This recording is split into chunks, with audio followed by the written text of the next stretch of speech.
என்ன பொழப்பு நம்ம வாழ்க்கை எதை நோக்கி பயணமா போய்கிட்டு இருக்குன்னே தெரியலையே. வெந்து தணிந்தது காடு தக்காளி பிளாக் பெப்பர் சேனலுக்கு ஒரு சப்ஸ்கிரைப் போடு. ஹாய் காய்ஸ், நான் உங்கள் விக்கி. நீங்கள் நம்ம பார்க்க போகிறது பிரெட் சாண்ட்விச். வாங்க வீடியோக்குள்ளே போகலாம். ஃபஸ்ட்டு நம்ம தக்காளி சட்னி ரெடி பண்ணிக்கலாம். 5 பூண்டு, 3 தக்காளி, 2 சிவப்பு மிளகா. இது ஒன்று போட்டாலே வாய் வயிறெல்லாம் எரியும். இதில் 2 வச்சுட்டாங்க. இன்றைக்கி பேக்ரவுண்ட் டேமேஜ் தான். தக்காளி வெட்டியாச்சு. இப்போ மிக்சியில் போட்டுடலாம். லைட்டாக உப்பு ஆட் பண்ணிக்கிறோம். உப்பு ஆட் பண்ணிட்டு நல்லா மிக்சியில் போட்டு அரைச்சி எடுத்துடலாம். இப்போ அரைச்சி ரெடி ஆகிடுச்சு. இப்போ ஒரு கடாயில் எண்ணெய் ஊற்றிக்கலாம். நம்ம கடுகு உளுத்தம் பருப்பு போட்டு இதில் தலையக்கூடாது.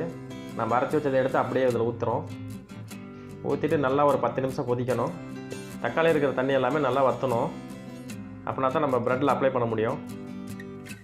இப்போ பார்த்திங்கன்னா தண்ணி நல்லா வற்றிருச்சு. இப்போ நமக்கு ரெடி ஆகிடுச்சு.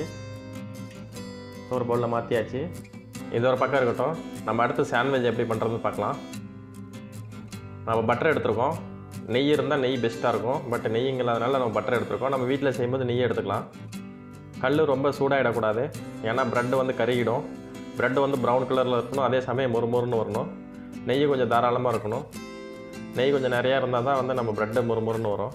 அப்போ தான் சாப்பிட்றதுக்கும் நல்லா கிறிஸ்பியாக இருக்கும். நம்ம 3 லேயர் எடுத்துருக்கோம். 2 லேயரில் முட்டையை 1 லேயரை நம்ம ரெடி பண்ணி வச்ச தக்காளி சட்னி அப்ளை பண்ணிக்கலாம். நல்லா கிறிஸ்பியாக வரணும். நல்லா மேலே வந்து கிறிஸ்பியாக ப்ரௌன் கலர் வந்துட்டு பாருங்கள். அதேமாரி கீழே வரணும். இப்போ பார்த்திங்கன்னா ப்ரெட் ரெடி ஆகிடுச்சு. நம்ம இப்போ ஆம்லேட் ரெடி பண்ணிக்கலாம்.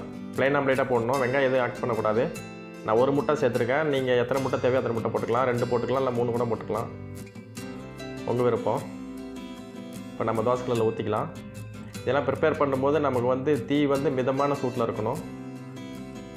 ரொம்ப ஹை ஃப்ளேம் வச்சிடக்கூடாது. லோ ஃப்ளேமில் இருக்கணும். இல்லைன்னா எல்லாம் கருகிடும். ஆம்லேட் வந்து நம்ம திருப்பி போட்டுறக்கூடாது. ப்ரெட்டை எடுத்து அது மேலே வச்சிடலாம். இப்போ சைடில் இருக்கிறதெல்லாம் கட் பண்ணி எடுத்துடணும். அப்போ தான் நமக்கு லேயர் கரெக்டாக வரும். அவ்வளோதான் ஃப்ரெண்ட்ஸ், ஃபினிஷிங் டச் வந்தாச்சு. இப்போ மேலே 2 சீஸ் வச்சுக்கலாம். இதில் ஒன்று அதில் ஒன்று வச்சுக்கலாம். ஒரு 1 நிமிஷம் இருக்கட்டும். இப்போ ரெடி ஆகிடுச்சு. இப்போ இன்னொரு லேயர் ஒன்று இருக்குது பார்த்தீங்களா, அதில் தான் நம்ம வந்து அரைச்சி வச்ச சட்னியை வந்து நம்ம அப்ளை பண்ண போகிறோம். நல்லா அப்ளை பண்ணிக்கலாம். அப்போ தான் டேஸ்ட்டாக இருக்கும். இந்த ப்ரெட் சாண்ட்விச்சுக்கு ஹைலைட்டு இந்த சட்னி தாங்க. பெரும்பாலும் யாரும் ப்ரெட் ஆம்லேட்டுக்கு இந்த சட்னி யூஸ் பண்ண மாட்டாங்க. பட் நான் யூஸ் பண்ணுறேன். ஏன்னா இது டேஸ்ட்டு வந்து ஹைலைட்டாக இருக்கும். அதனால் நான் யூஸ் பண்ணிக்கிட்டு இருக்கேன். அதனால தான் இப்போ வீடியோவிலையும் காமிக்கிறேன் உங்களுக்கும்.